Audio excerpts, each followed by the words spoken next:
Hello everybody, welcome back to Marvel Movie Mondays, week 6, I think. Sure. And we are doing Iron Man 3, the pre-screening. So, any thoughts about this movie? I don't remember this movie at all, honestly. I remember it was that Mandarin dude. He scared me because he would keep coming on the TV and it would scare me. I remember he was a nail gun and that his house blows up. And I didn't like that because I like his house. It's a cool house. I remember him doing that and it was really stupid because he gave the obvious I remember address. isn't this the movie where he meets that boy, he talks Oh to yeah, the meets the kid? boy, yep. And he goes to Nashville or whatever. Yeah, whatever it was. For some reason. Country, yeah. He just talks to his little boy and his Kentucky. boy helps him on something. I will say, we're seeing some of the stuff in the title screen.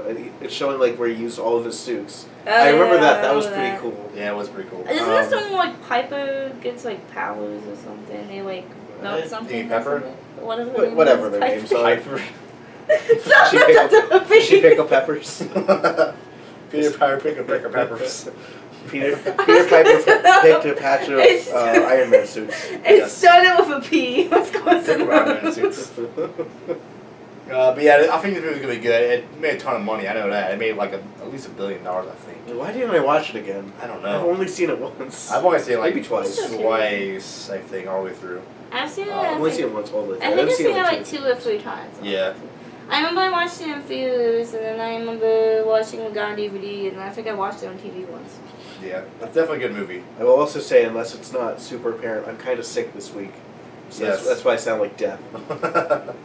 And my goal is to get both of them sick by sitting in the middle. And of course, he's wearing the same shirt. I'm apparently wearing the same shirt gets you sick. Who knew? Yep. I knew. Well, I know now. I mean, if you don't wash it enough, it does. Wash? No, you just put me in the corner every week. That's right. Just stand over there. Yep, off screen. Off screen. All right, we're gonna watch the movie now. Okay. See ya. And movie. Also, new haircut.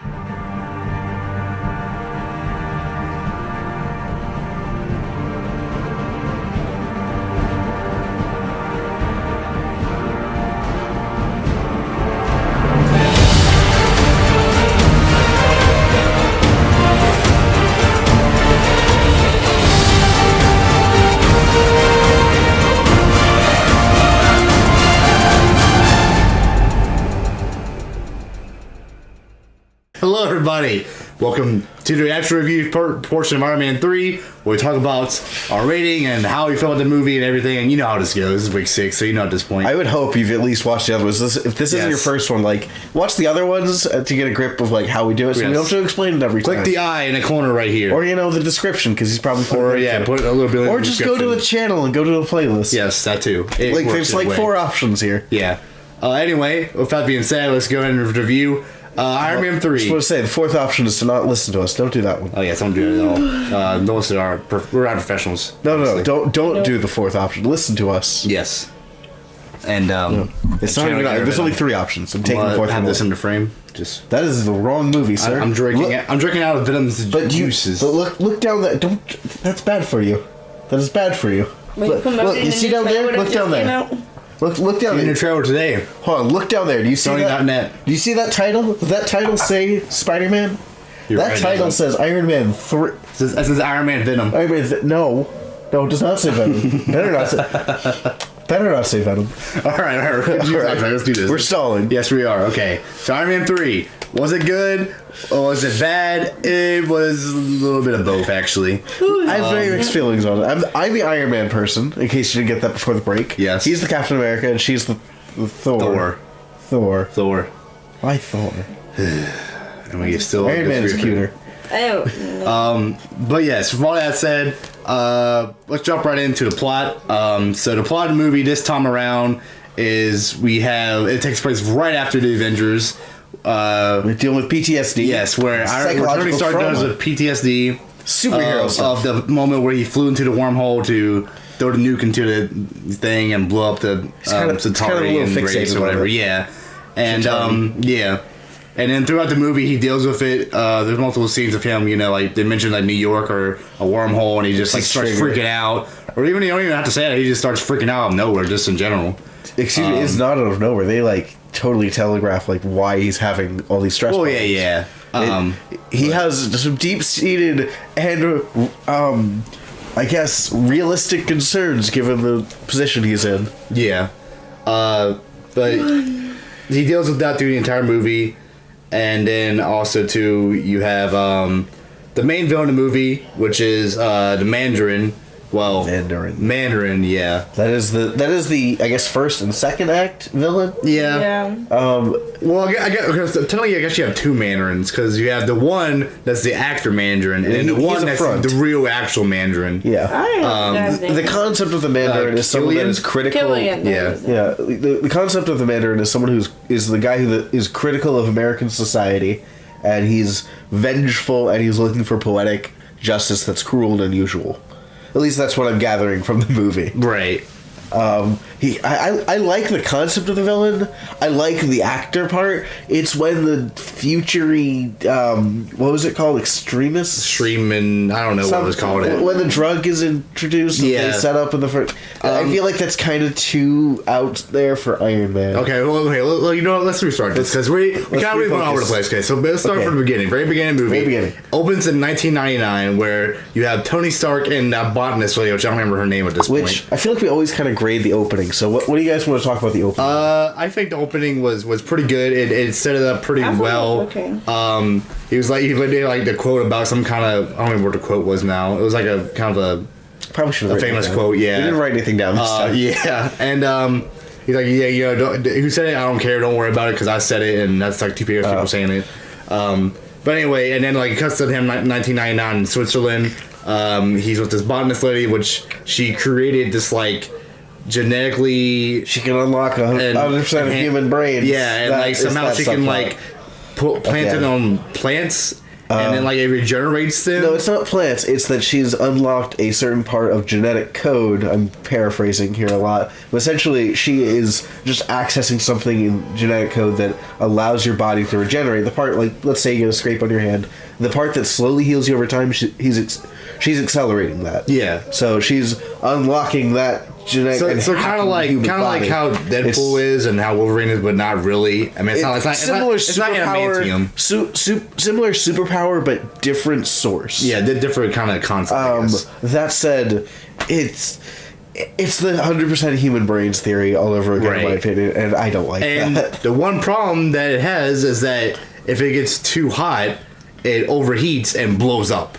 Which is shown at the very beginning, where like he what was it? I guess Happy. He like rips off like the little stem of the plant, and then like it regenerates, but then it immediately blows up. The problem is not that it gets too hot. The problem is that it's regenerating too quickly. Okay. It starts a chain reaction and it can't sustain itself, and it pretty much burns out like a candle. Which you would have thought she would have kicked out the system like in 13 years, but apparently not. Well, no, they stepped up from making plants explode to making people explode. Yeah, but still, I mean, you still have 13 years to develop a somewhat decent, cure for it, I guess. I don't know. I feel like they made some progress because a lot of humans were accepting it. There were some cases where they weren't accepting it. Oh, yeah, I get in that scene like where he like found where the guy just inhaled it as soon as he could. Yeah. It's like, all right, well, he's dead now. He blows up. As we saw with Pepper at the end, it looked like there had to be a very controlled environment. Yeah. Where it was done slowly. That one guy just kind of inhaled it all at once. And as a cause of that, it just was like, nope. In the words of, what's his name? I don't remember his name at all. But he said, I just lost what he said. Never mind. Don't worry about it. It's not important. Basically, he said that the human body either accepts it or rejects it. And if the human body rejects it, then you explode. That's what that was. So you liked the intro. I had mixed feelings. I thought it set up pretty well. Like it set up like, hey, this is gonna be probably the villain later on.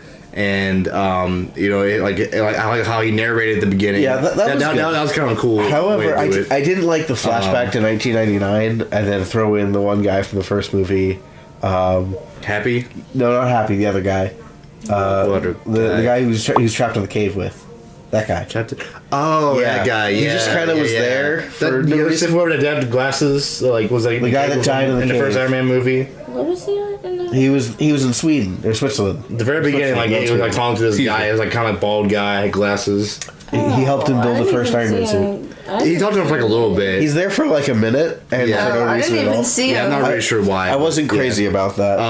But yeah, then we move on to that, and when blah blah blah plot happens, and then he ends up fighting Killian 13 years later, and on this like ship or whatever, and it's not very good fight, honestly. Really, I like the fight. I didn't really like it all I didn't like the intro. I liked the fight. You like the intro. Yeah, you like the fight. I don't like the ending, like the whole ending sequence. Like it just was like. I mean, I'll get to my notes, but like I feel like it was a little bit like.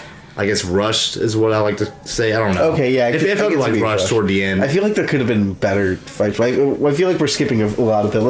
We had the intro. Then we had the flash forward. What was the flash forward? What did we cut to after that? Which one? The very beginning? Yeah, after we had. It cuts to him him making new implants on his arm, so that he can put the suit of armor in pieces. So he's been pushing himself into his work and tinkering and making upgrades to the suit because he's worried about the next threat, the next thing he needs to step up to. He needs bigger, better armor.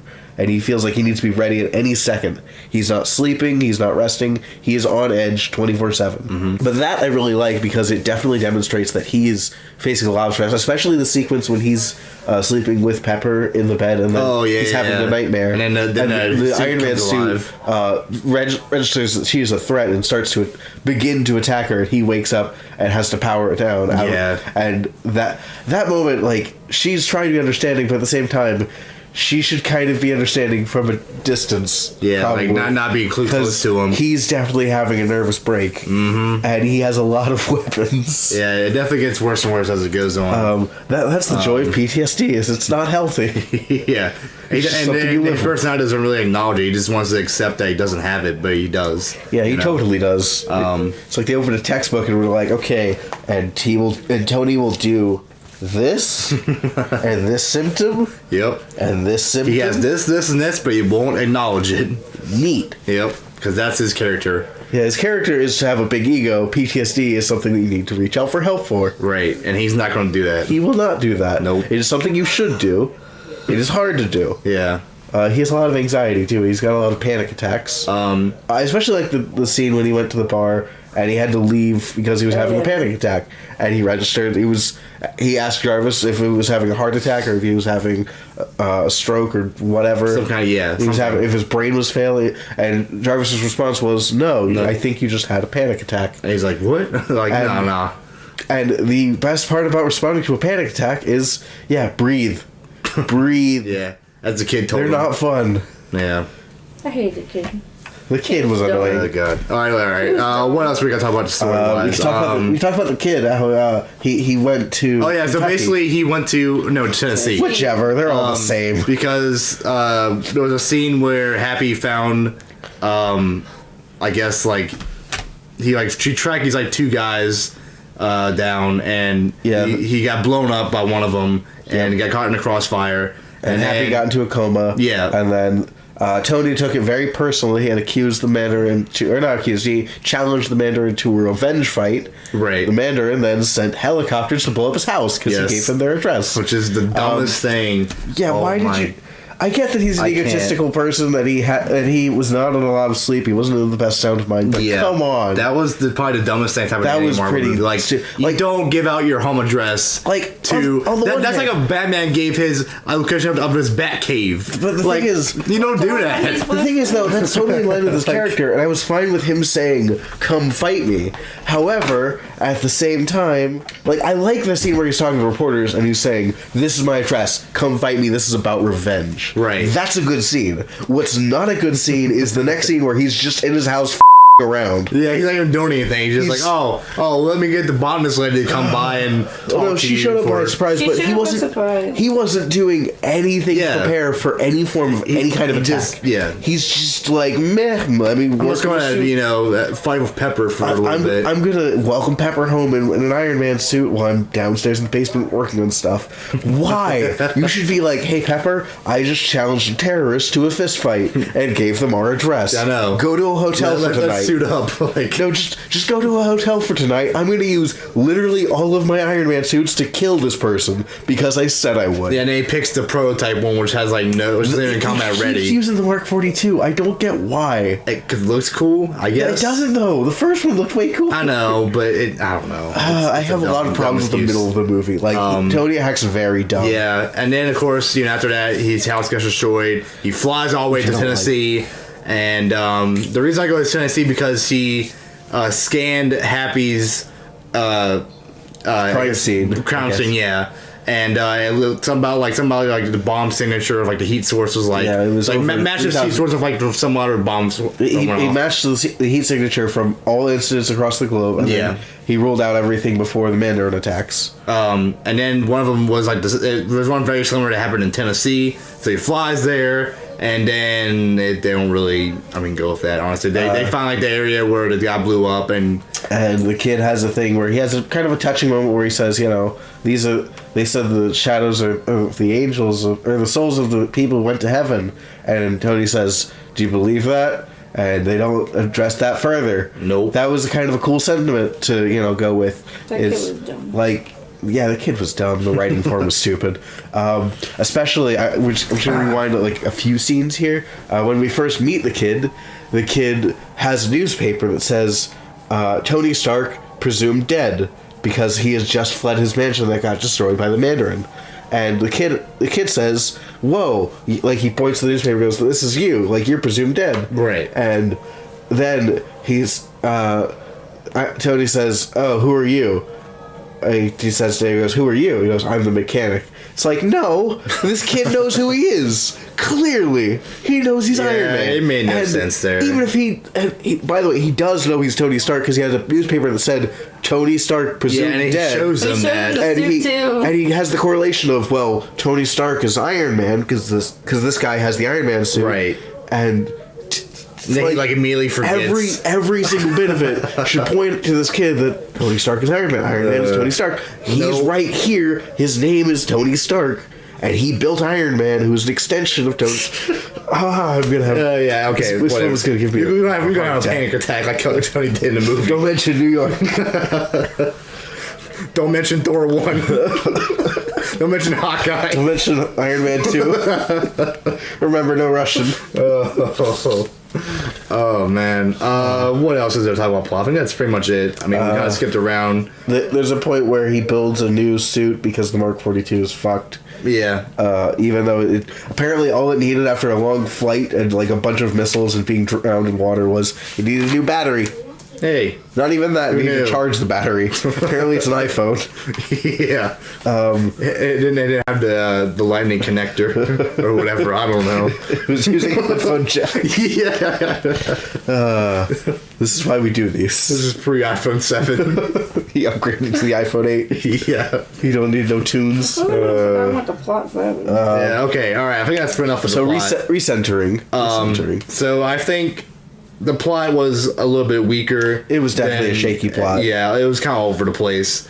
Not to say that the movie itself was bad. It's just the plot was kind of brought it down a little bit. Yeah. But the acting was good at least. Of course, Tony Stark, Robert Downey Jr., he's always excellent in this role. All the other actors do great. Actor. Yeah, all the actors do great. This role is just the role that Robert Downey Jr. was made to play. Yeah, even all the actors, I think like they own their except the kid. Well, yeah, except the kid. To be fair, I just hate most child actors because it's not their fault. I want to be very clear. It's not a child actor's fault. Like they're trying their best, sure, but they don't have that much talent or experience, and probably not that much good direction either. Yeah, because it's hard to direct someone like that because you don't know their level of experience. Right. I do want to say.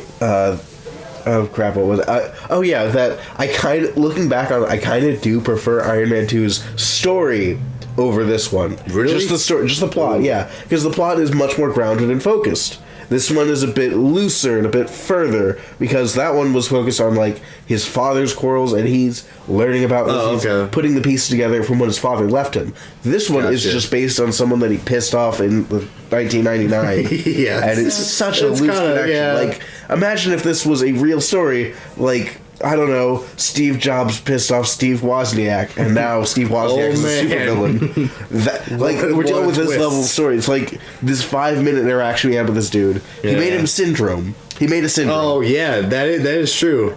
Like, from the Incredibles. Syndrome, the kid, Buddy. Yeah. Oh. Like how Buddy was like this kid. And Buddy was like discouraged from having his giant intellect. And that made him a supervillain because he was never recognized for his heroic feats. Maybe that's where he got the source of the villain from was in Incredibles. Oh. Which is, don't get me wrong, Incredibles is a good movie. Just don't think that. When are we going to do an Incredibles movie Monday? Soon, very soon. I don't think we're going to do it that soon. We're going to review the Incredibles too. Don't you? You wait. We better do Incredibles 10 out of 10. It better be damn near Incredibles perfect. is a 10 out of 10. Yes, it's incredible. It's incredible. You cannot credit where's it. my super suit? Where's my super suit? Okay, back to Iron Man. Okay. All right. So I think we're going off the plot now. We got to move on. Okay, this is getting a little bit. I feel like we should talk about the special effects, or at least Tony's like fighting style. Okay, yeah. Go ahead. Go for it. I want to say I'm not crazy, but like on paper, I love the idea of him having so many suits and switching up and forth. But at the end of the day, it makes his suits seem really most frail. of his suits seem kind of similar. Yeah. No, like the problem I have is they just all fall apart. Like they're like little pieces of them. Like they're just put together like glue. Same problem with Iron Man 2, really, but this one is exacerbating the problem. Look at Iron Man 1. How many suits does he go through in Iron Man 1? Like 3? 2 or 3?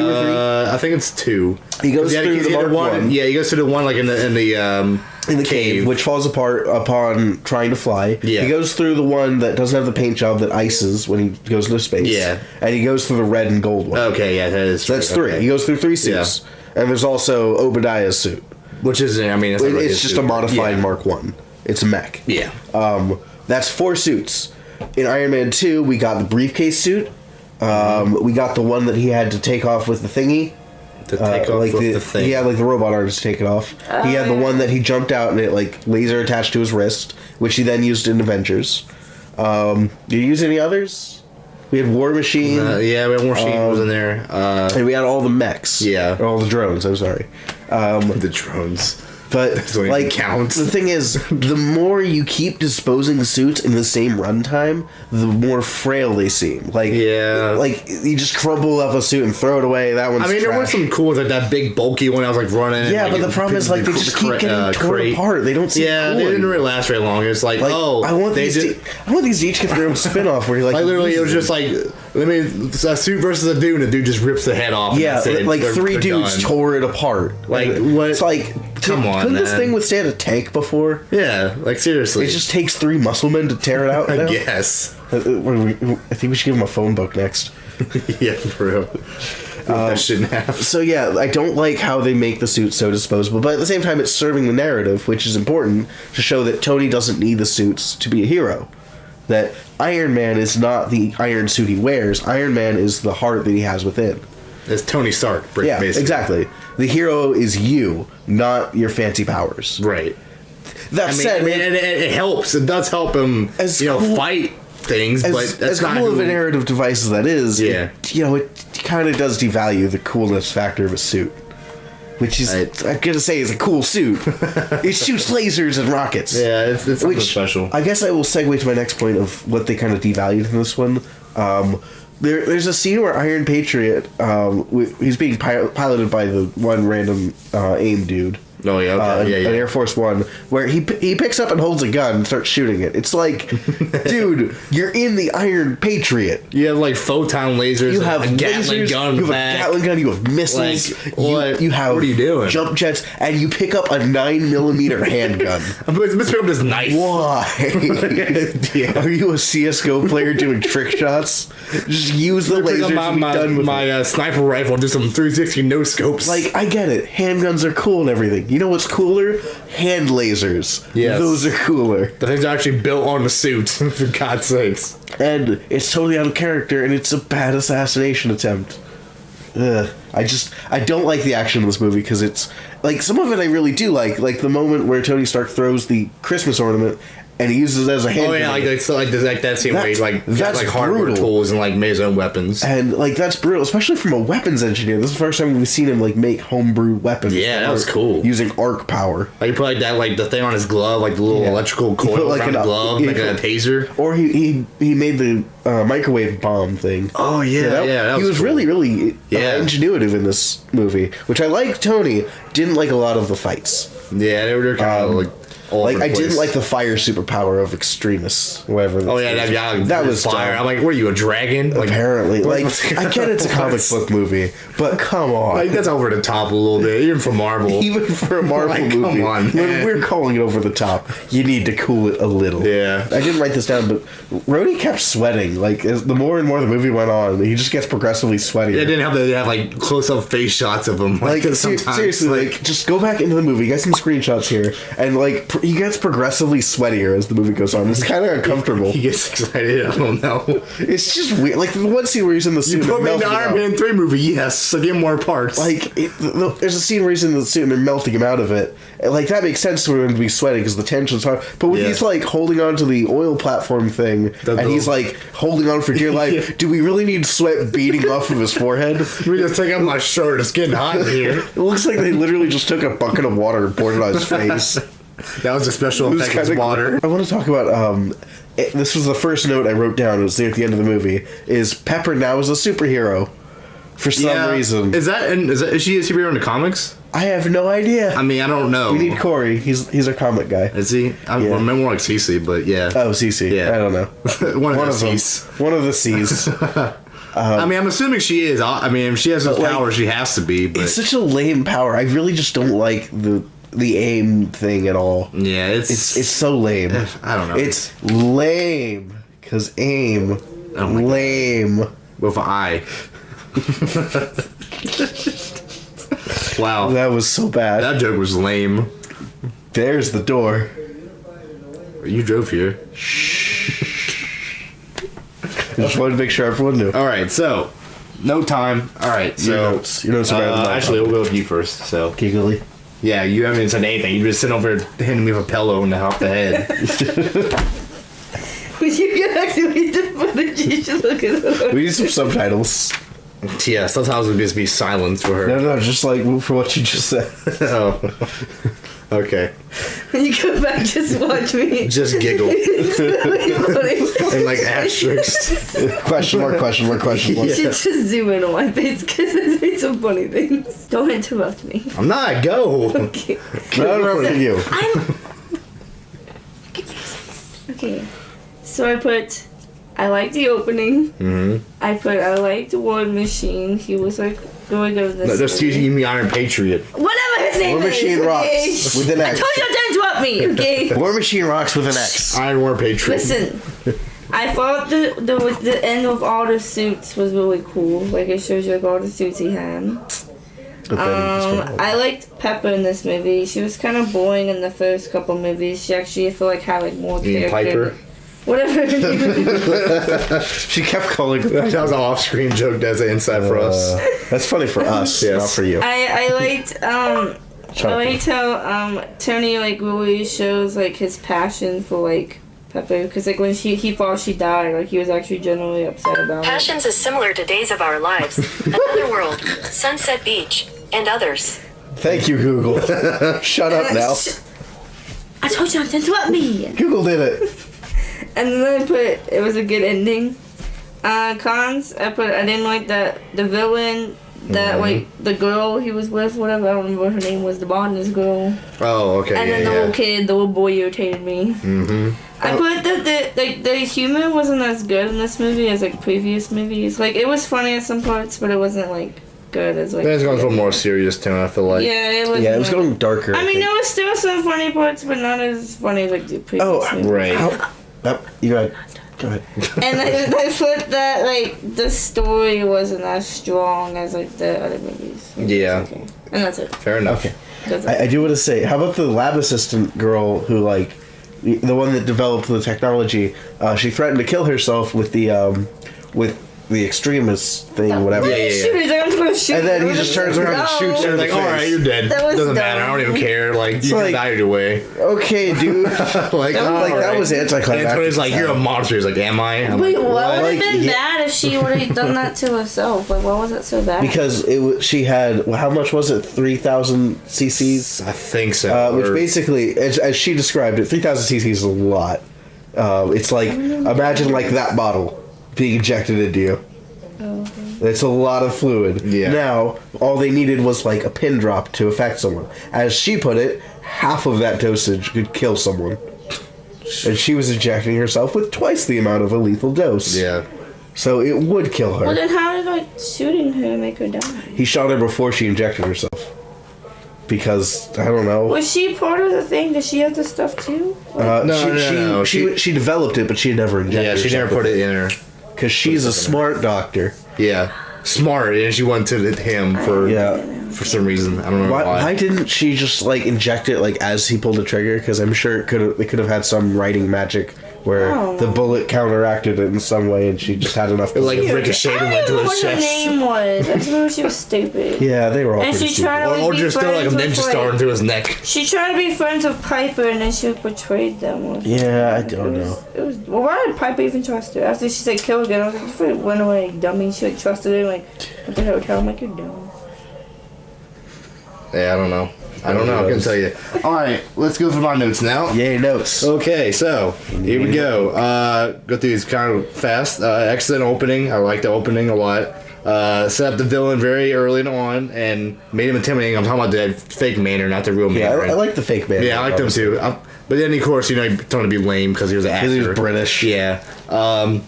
He sounded like Russell Bland. Yeah, he did a little bit. I like the part where he was watching football. Yeah, that was great. I thought it was soccer. It was. That's what I said. That's it's football. That's what they call it. That's what those people call it. Oh my god. Anyway, moving on. Visuals were amazing. Her face. She's like, oh my god. I realized something new today. Visuals were amazing. Action was great. Dialogue between characters is awesome, like usual. All that stuff listed to me, I'm saying pretty much in every single movie. Cons.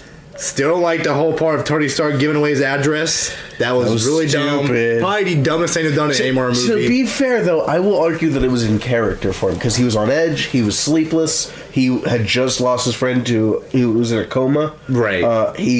This is very personal.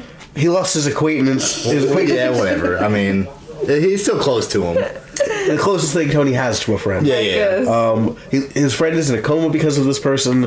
He's on edge. He's not been sleeping. He feels like the world is on his shoulders. I feel like it was justifiable the Avengers Tower, but maybe. Where are the Avengers in this?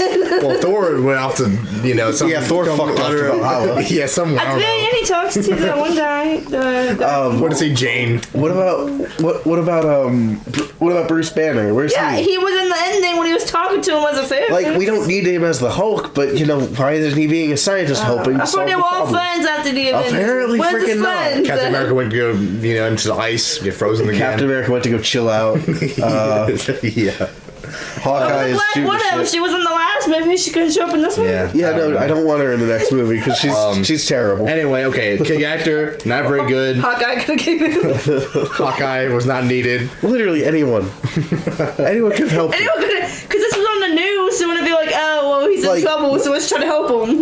Where was Samuel Jackson going? Hey, you just gave away your address on national TV, threatening a terrorist. Yeah. What are you doing? What kind of ancient shield technology around your home so I can defend it? Seriously, where was he going? Like, hey, come with me. No, Tony, bad. Get out of here. Come on my limo. Get in my flying hover ship. Yes. We're helping you track down the Mandarin. You got little helicopters. We got a flying helicarrier. Helicarrier. Can't talk, can you? Helicarrier. What else I got? Ending was not very good. I felt it was rushed.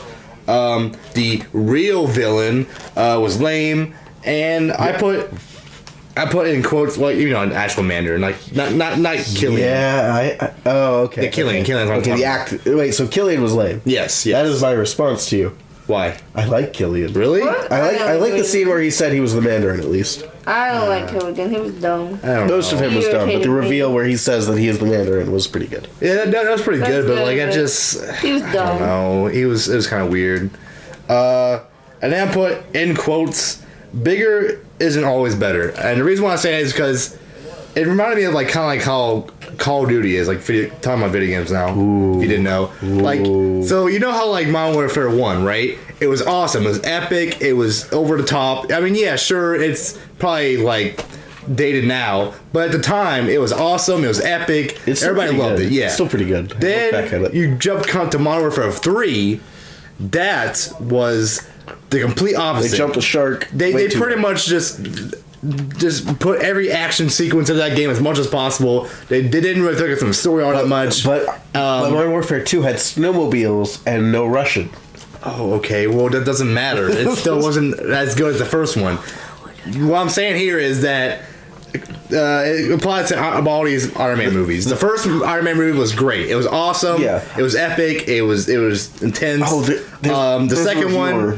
There's a reviewer that put this into words very perfectly for specifically Modern Warfare, where Modern Warfare 1 had a very focused narrative and knew what it was doing, and it was kind of a sleeper hit because the shocking moment of Modern Warfare 1 is arguably the moment where the helicopter crashes and you go back in to save them, and then you ultimately die in the nuclear blast. The point of it being is not all heroes are rewarded.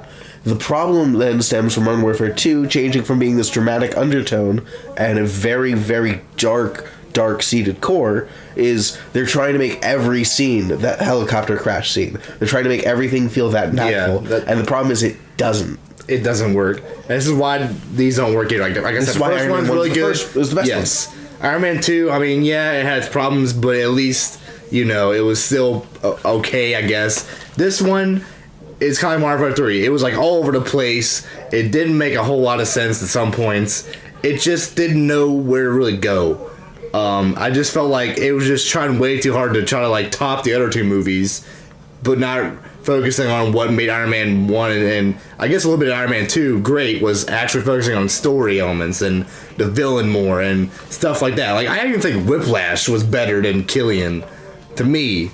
Yeah. I feel like he was more like fleshed out. 'Cause at least he like had a reason to hate Tony Stark. He did. What did Killian do? Oh, he left me on a rooftop. Okay. He left me on a rooftop, and I contemplated suicide for like 20 minutes, and then I realized no one will know who I am, so therefore I'm going to be a villain. Like, okay. Why? Like, that makes no sense. What about using science to help people's lives? What about using it for the military thing and not hurting people? Why do you have to privatize terrorism and then control it on both sides? I get that it's probably really profitable, but really, you can't use medical science, or you can't use, I don't know, anything that you were focusing on. You can't be that starry-eyed kid. You have to become horrible just because some dude stood you up. Your man crush. Yeah, for real. Like, if Tony Stark stood me up, I'd be like, cool, I got stood up by Tony Stark. So I guess with that being said, it's time to do final verdicts now. We will go with I don't know you first. Good. Okay. I feel like how we're gonna do this now is that like we'll say our score and then we'll kind of recap like why we think this is why we give it this score. Okay. So I'm gonna wait for you to give out your that score. Way. I'm gonna write down my score. Okay. So I'm gonna show it to you right after you. You go first. I give it a 6. 6 out of 10. Okay. So, you want to recap why you gave it a 6? Just in general. Because I like the characters in the movie, except for the boy just ticked me off. He was dumb and he was stupid and I fucking hated the kid. Yeah. And I didn't like the story that much, and the villain was lame. Villain was lame, okay. Okay, go to you. Okay, so first of all, actually, I want to wait to hear yours, actually. Oh, you want to hear mine? Yeah. Okay. I gave this a 7 out of 10, because I really liked Iron Man 1. I gave it a 9 out of 10. I remember that. And that movie is very good. It sets up, the villain, the plot, everything very, very well. Iron Man 2, on the other hand, did not do that. It did the opposite. And it was made, except for because of that, still get a 5 out of 10. This one got in between that because, this plot was all over the place.